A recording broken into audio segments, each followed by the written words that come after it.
This is Mark and Charity's Coffee Podcast.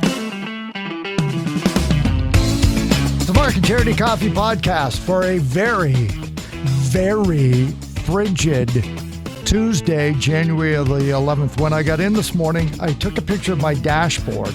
It said minus 23. We go on the air and Charity informs me in Campbellford. What was it this morning?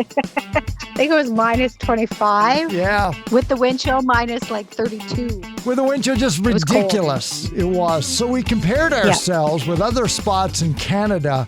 Winnipeg was a balmy minus 18, so we smoked them. Edmonton's barely below freezing, but once you get up to Yellowknife, they're going to be minus 50 with the wind chill, so we shouldn't complain. But Belleville and the Quinte region, including Campbellford, one of the coldest spots in Canada this morning, so be aware of warming stations in the area in both Belleville and Trenton, and if need be, inform somebody you know who may need those services because it's going to be bitterly cold again for the next couple of nights. Coming up on the podcast, if you gave up on dry January, why damp January may be for you. But good news from the Premier yesterday if you believe the children should be in school, because it looks like, Charity, that is what is going to happen beginning on Monday. Thank goodness. Yeah. I really wasn't sure. And they said this all along, that the kids learning from home, they were back to virtual classrooms last week, that it was only going to last until January 17th. But I think we all kind of took that with a grain of salt and said, yeah, we'll believe it when we see it.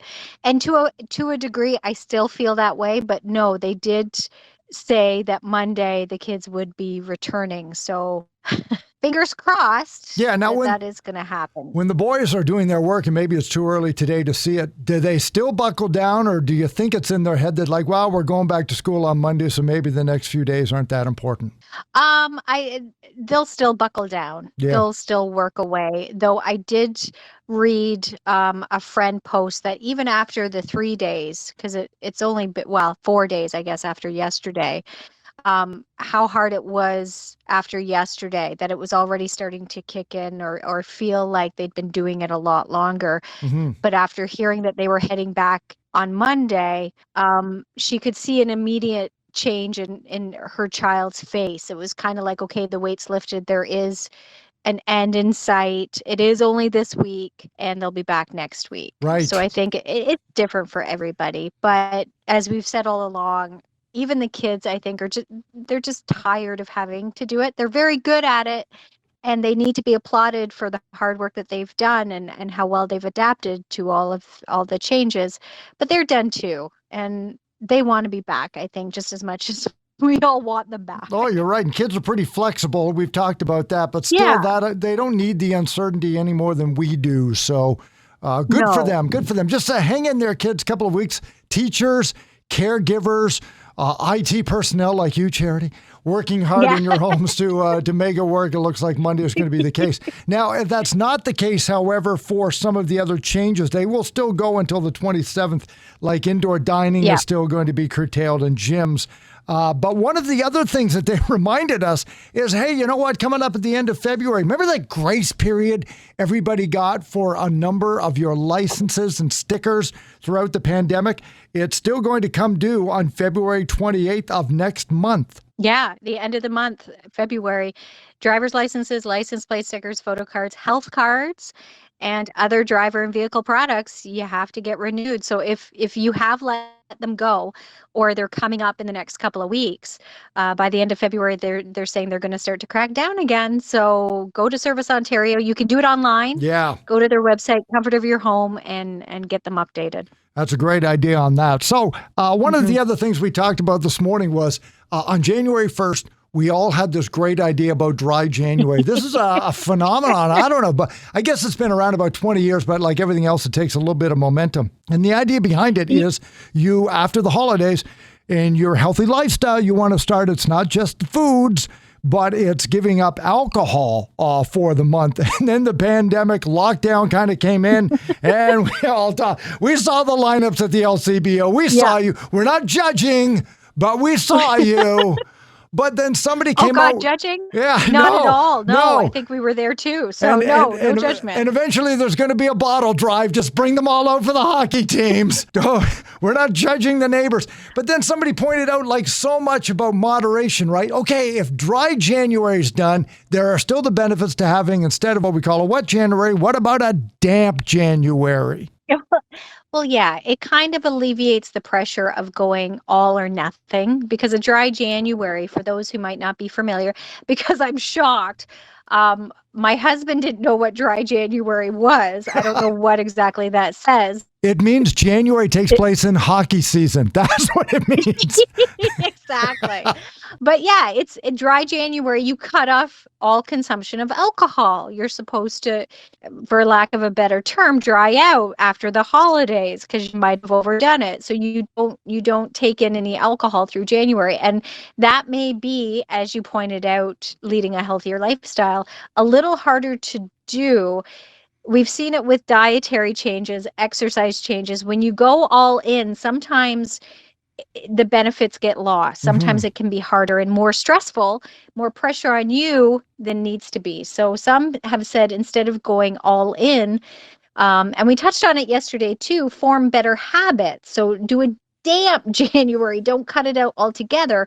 Just cut back throughout the month, and then you create a better habit or even a better relationship when it comes to alcohol. Because one of the best benefits, I think, or the most important benefit when we start talking about dry January, and it goes back to being intentional, is you actually look at the alcohol you're consuming. Am I really drinking too much? And maybe it starts a bigger conversation.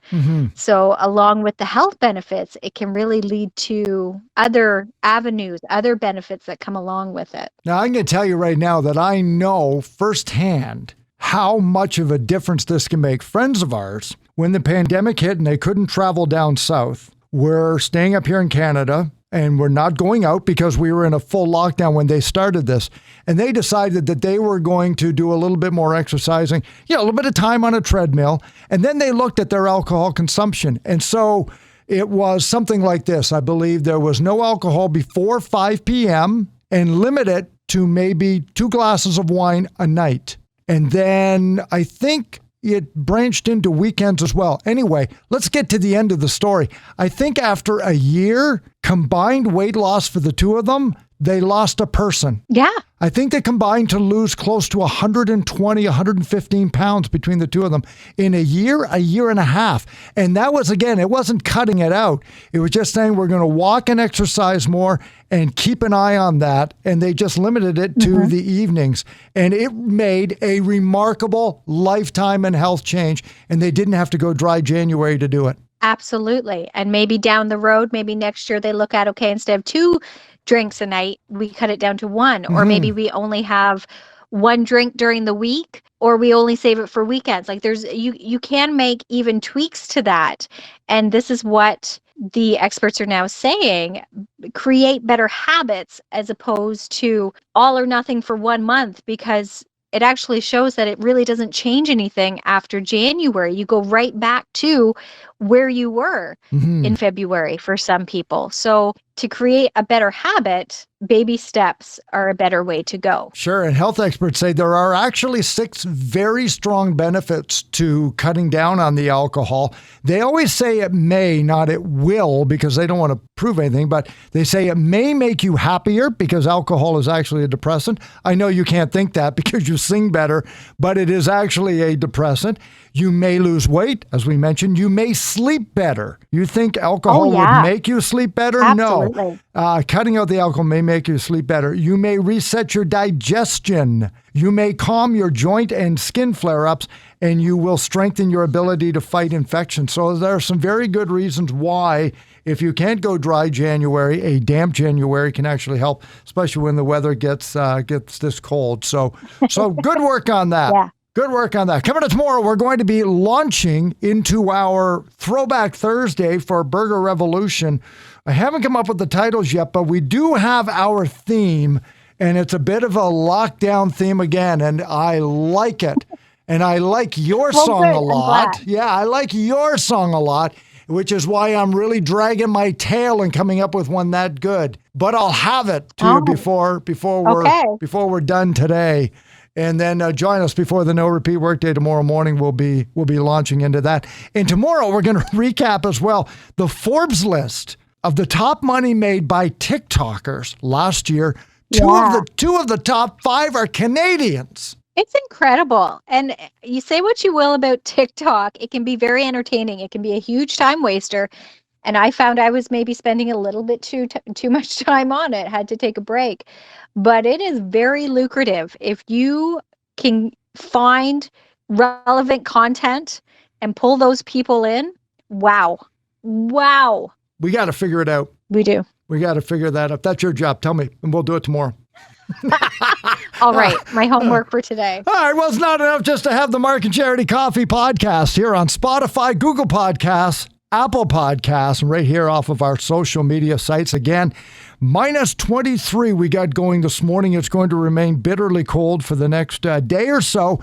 Then it's going to warm up, and then it's going to get bitterly cold again on the weekend. So here in the Quinte region, warming stations available in Belleville and Trenton. Get the word out if you know somebody in need of that, okay? Because it will indeed save lives. All stories on the weather, you'll find it in quinte.ca. And wake up tomorrow morning with Mark and Charity Mornings on 95.5 Hits FM in Belleville. Have a great, safe, warm Tuesday.